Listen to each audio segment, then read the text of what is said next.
ஆண்டாள் திருப்பாவை பாடலும் பொருளும். பாடல் எண் 26.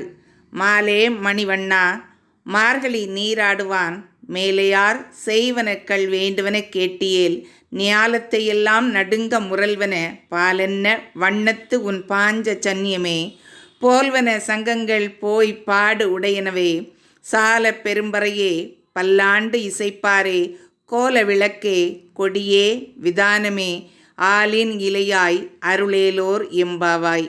இதனுடைய பொருள்: பக்தர்களிடம் மிகுந்த அன்பு கொண்டவனே, நீலக்கல் நிறத்தவனே, பெரிய கடலில் ஆலிலையில் மிதப்பவனே, பெரியவர்களால் வழி வழியாக மேற்கொள்ளப்படும் மார்கழி நோன்பிற்கு உலகத்தையே அதிர வைக்கும் ஒலியையும் பால் சாதம் போன்ற நிறத்தையும் உன் சங்காகிய பாஞ்ச சன்னியத்தை போன்றதுமான வலம்புரி சங்குகளையும் பெரிய முரசுகளையும் பல்லாண்டு பாடும் பெரியோரையும் மங்கள தீபங்களையும் கொடிகளையும் தந்து இந்த நோன்பை நிறைவேற்றுவதற்குரிய இடத்தையும் அளித்து அருள் செய்ய வேண்டும்.